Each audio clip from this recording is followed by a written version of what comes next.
Olá, como vão todos? Posso dizer bom dia, boa tarde ou boa noite. Estamos aqui tendo o prazer de receber a querida Anita Taraziewicz, terapeuta de família e casal. Vou contar um pouquinho da história da Anita para vocês. Ela tem mais de 50 anos de experiência profissional. Olha que orgulho! Importante na biografia dela, que ela tem 2 filhos, 4 netas, que contribuem para a sua carreira. Isso é uma informação importantíssima. Ela trabalha com grupos de 60 a mais, há cerca de 6 ou 7 anos, faz parte de um grupo de trabalho mais 60 a mais, atende em consultório na cidade de São Paulo e também online para todo o Brasil e exterior. Então, nós vamos começar o nosso bate-papo da Hostil Z. Vamos falar de um evento que a Anita promove já há algum tempo e vamos conversar um pouco sobre essas 50 anos de experiência profissional, né? Estamos aqui com uma pessoa que representa o nosso perfil, que é o perfil da mulher, né, ativa, trabalhando, produzindo e trazendo para a gente muita coisa, muita experiência, para que nós possamos, né, trocar aqui o que aconteceu nesses últimos anos e o que está para acontecer nos próximos 50. Então, Anita, você está montando novos grupos, eu acredito que você sempre faz esses encontros para pessoas 60 a mais. E nesses grupos, você conversa online, né, sobre envelhecimento saudável, qualidade de vida na terceira idade. Esses grupos têm um perfil de 10 encontros online e os temas vão versar sobre tempo livre, atividade física, assuntos que vão surgir no grupo. Conta para nós um pouquinho dessa sua inserção na gerontologia e tua experiência com as pessoas que você tem tratado em consultório e tem conversado nesses grupos, fora a inserção dos grupos 60 a mais. Fala como vai. Boa tarde, Sheila. Agradeço o convite foi maravilhoso. Primeiro, quando a gente se conheceu, nós gostamos da primeira vista, então estar aqui hoje é um grande prazer. Você me pergunta dos grupos. Os grupos aconteceram de uma maneira muito gradativa na minha vida. Eu passei o começo da minha vida profissional trabalhando com crianças. Eu tive uma clínica por 37 anos e trabalhava com crianças que tinham retardo, paralisia cerebral, síndrome de Down.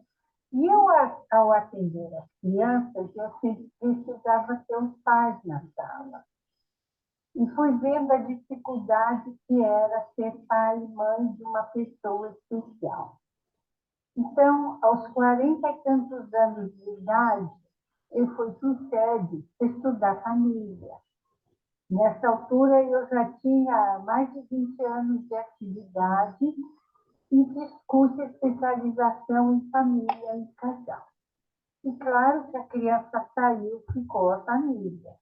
As crianças foram para os outros colegas e as famílias foram ficando comigo. Então, eu comecei a trabalhar com famílias a partir de 89. Também já tenho uma longa jornada. E também, nessa ocasião, já fazia grupos com as mães. Eu atendia 5, 6 mães juntas, que tinham filho com síndrome de Down, para a gente trabalhar com a frustração, com a dor, com a dificuldade. Naquela época, a dificuldade ainda muito maior, porque as escolas não eram inclusivas. Então, eles tinham que buscar uma escola especial para essa criança, mesmo quando a criança tinha recursos e possibilidades de uma escola comum, Então, o grupo era basicamente para trabalhar as dificuldades e as limitações, tanto da criança como de sua família. Faz 15 anos, 16 anos que eu passei a ter só um consultório particular. Eu vendi minha clínica e trabalho sozinha no consultório, o que é uma coisa formidável. Foi uma reviravolta na minha vida que se deu aos quase 60 anos de idade.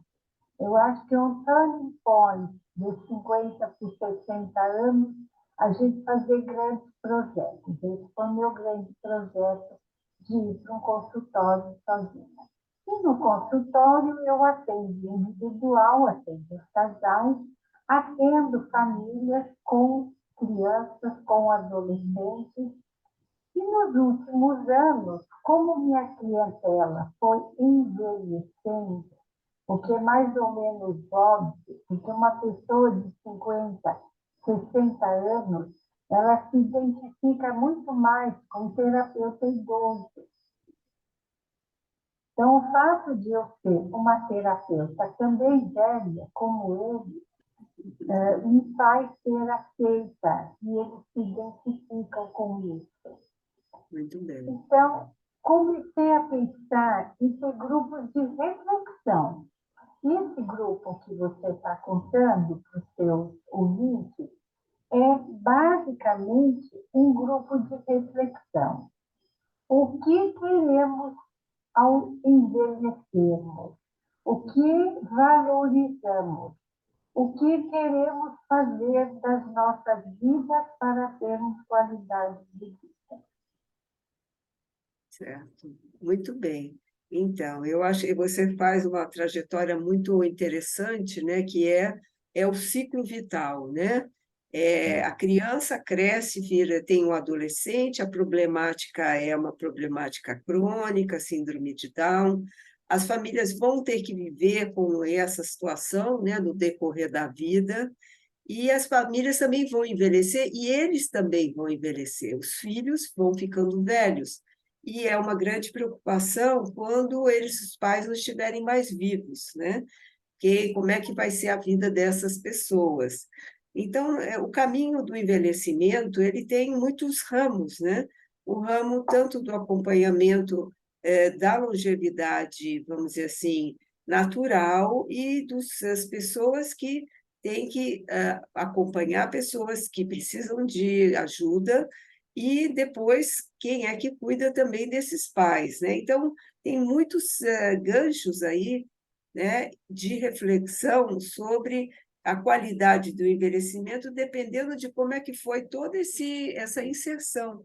Se você cuidou de alguém a vida toda, se você começou a cuidar de alguém depois de 60, se você está esperando que alguém se prepare para te ajudar no seu envelhecimento. Então, eu acredito que são múltiplas as reflexões. Quando a gente fala qualidade de vida, a pergunta é qual é a minha perspectiva, o que eu imagino que eu quero ou consiga ter para frente, daqui a 10 anos, né? Porque a gente não tem muita ideia. E eu acredito que você tem um repertório de falas, né? O que as pessoas andam pensando, né? Sobre esses novos tempos, né? 2022, depois da pandemia, como é que elas estão pensando? E se você teve algum grupo nessa fase da pandemia. Então, durante a pandemia, não, porque, na verdade, eu achava que os grupos precisavam ser presenciais. Antes da pandemia, os grupos eram presenciais, e o grupo presencial tem um café, uma bolachinha, faz uma diferença enorme esse convívio, e as pessoas saíam da sala ainda conversando no corredor. Pós-pandemia, como eu atendi muitos idosos asilados voluntariamente durante a pandemia, eu e Sim, mais 3 amigas fizemos um trabalho voluntário em 2020, no início da pandemia, que durou 4, 5 anos, num lar de idosos, onde as pessoas estavam totalmente isso. isoladas, porque no início, sem a vacina, não podiam receber as visitas que habitualmente recebiam seus familiares. Então, eles arrumaram tablets e ia se desinfetando tablets de quarto em quarto, e nós conversávamos durante meia hora, 40 minutos com cada um dos idosos. Foi uma experiência magnífica para nós. Embora foi voluntária, nós ganhamos muito com isso. Sim, e o que vocês conversaram? Como é que estavam as cabeças dessas pessoas e vocês envolvidas com elas? Acho que todo mundo muito assustado, sem ter contato com a família, assim Sim. como nós todas também não estávamos em contato com nossas famílias, nós, as terapeutas, todas já acima de 60, a mais jovem de nós tem só 58, mas ela também estava evitando de entrar em contato com o filho casado dela para evitar contaminação. Então, todas nós estávamos trabalhando online, atendendo os nossos pacientes e fazendo esse trabalho voluntário. Depois que essa fase horrível passou e a gente pôde vacinar, e me envolvi num outro projeto, de um outro asilo, onde eu faço visitas mensais presenciais, onde a gente também conversa com os residentes. Esse asilo onde a gente vai inicialmente, as pessoas têm uma demência mais grave. São pessoas com demências mais importantes e temos menos possibilidade de oferecer atividades de lazer. Mas por falar em lazer, esse é um dos tópicos do grupo de reflexão. O que fazer quando a gente vai envelhecer? Então, algumas das pessoas que vêm são viúvas ou viúvos, perderam seus parceiros de 50 anos de convívio, sentem muita falta de ter companhia para ir passear. Então, nas nossas conversas, eu vou resgatando a possibilidade da pessoa sair de casa e fazer atividades por conta própria, ainda que não haja parceria. E também a busca de parcerias com as amigas, com primas, com os filhos, para ter atividades recreativas e de lazer. Isso faz parte da nossa vida. Qualidade de vida é uma coisa muito, muito abrangente. A gente tem que pensar que na qualidade de vida do idoso, número 1, número 0, número 1, número 1000 é praticar atividade física. Qualquer uma que a pessoa goste, caminhada, corrida, ficar na esteira, fazer bicicleta, fazer pilates, fazer aula de dança, qualquer atividade física, lutar boxe, fazer o que a pessoa achar que tem vontade de fazer. Mas mexa-se porque é importante. Eu entendi, então, que tudo começa com o estímulo, né? Que as pessoas se sentem um pouco desmotivadas de fazer um movimento. Então, eu imagino que o primeiro trabalho é fazer com que haja um desejo de entrar em contato com pessoas que possam ajudar, né? Pessoas que podem ser os canais, né? Então, a acomodação, não adianta, não vai querer, ele não vai poder. Eu acho que é superar um pouco essa situação, né? De negação, não adianta, a palavra é não adianta. Então, parece que o primeiro passo é dizer, não, tenta, é uma das coisas que o idoso tem a sabedoria da resiliência, de suportar o não, mas às vezes ele cansa também de tantos nãos, né? Então, eu acredito que esse trabalho ele tem a ver com essa volta a um sentimento de aceitação de si e de respeito consigo mesmo, para que eu mereça atenção. e que eu seja atendido no meu desejo. Né? Então, assim, se um não pode, quem pode?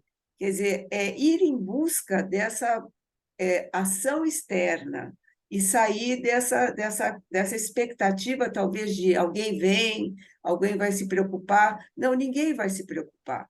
Eu acho que você está dizendo que todos esses exercícios, essa busca de uma atividade, de uma coisa, de uma ação, vai depender da pessoa. E ela vai ter que ter essa força de ir em busca de, né? E é isso que eu acredito que o grupo ele vai dando essa malha de trocas. Então, vamos tentar fazer um táxi comum. Então, vamos ver onde está dando aquela peça.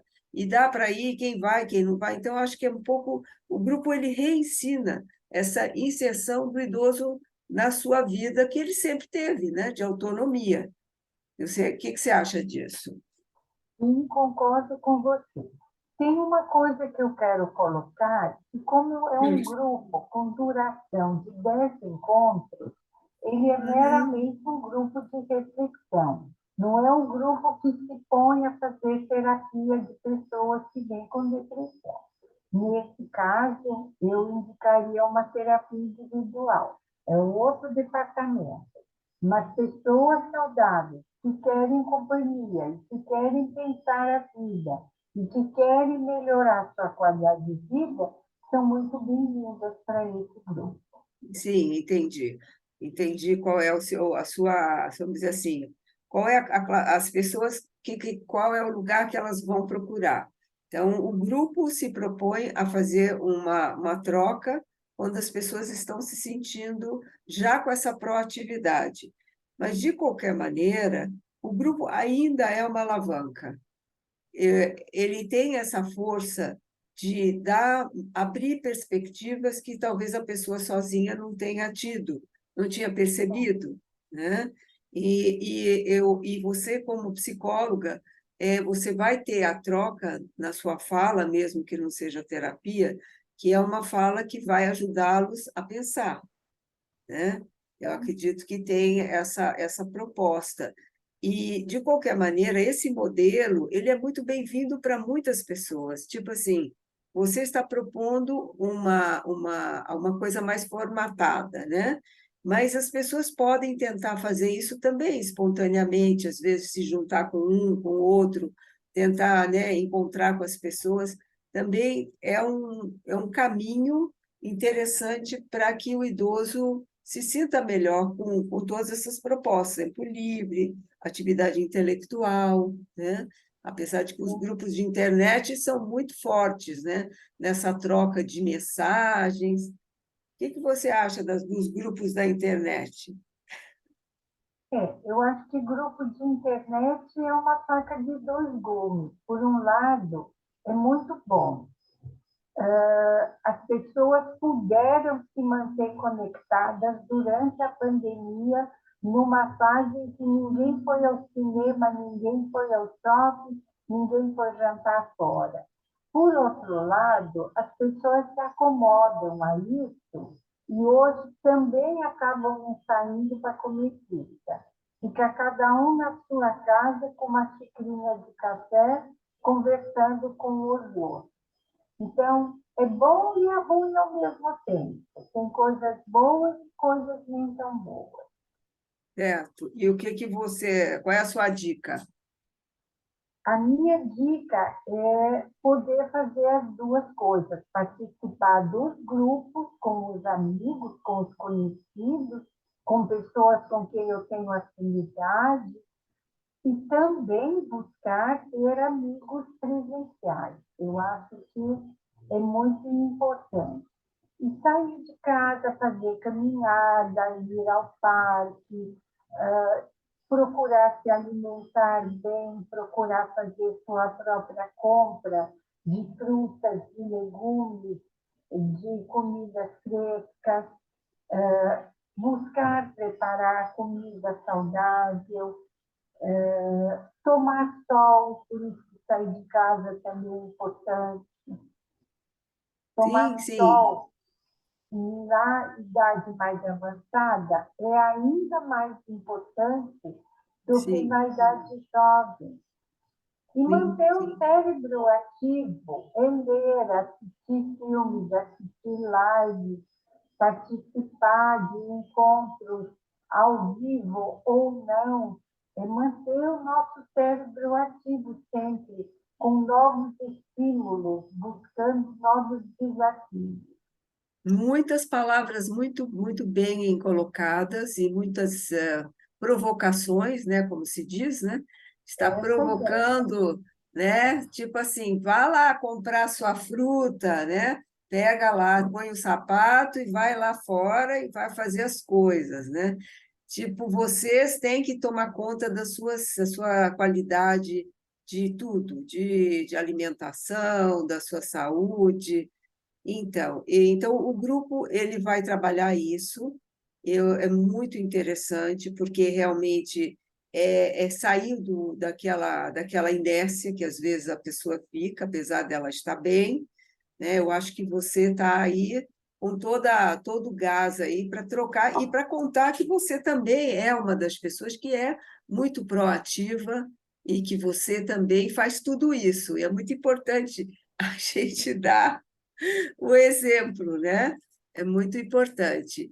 Então, Anita, eu Eu acho que a gente já posso pode se. dizer, faça o que eu digo, mas faça também o que eu faço.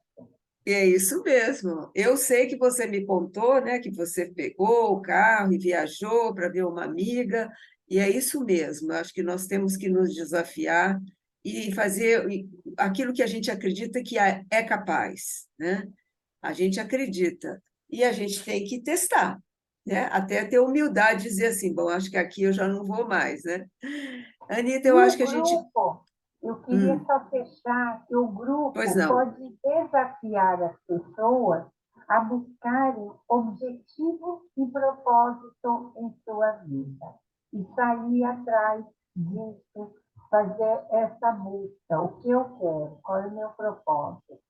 Muito bem. Eu acho assim, eu ia perguntar para você o que é que você quer dizer, uma mensagem final. E eu vou perguntar.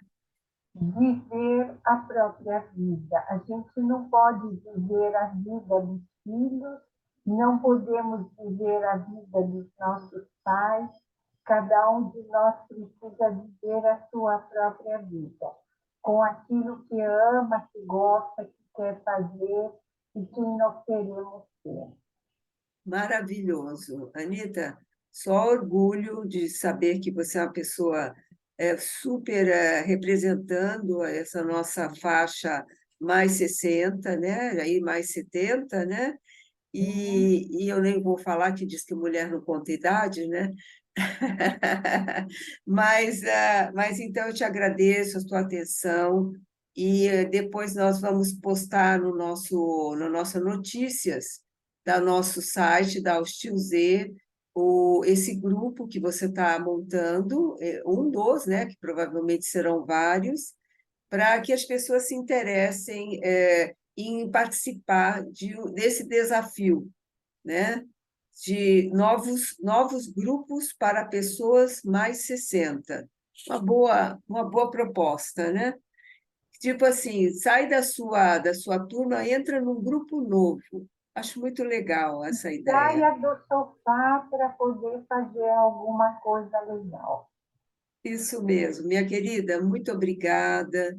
Um beijo para você, muito obrigada pela atenção de todos. Espero que tenhamos trazido uns desafios, né? 2023 daqui a pouco. Então, até breve e muito Até breve. obrigada pela atenção. Um beijo Tchau, muito tchau. grandão.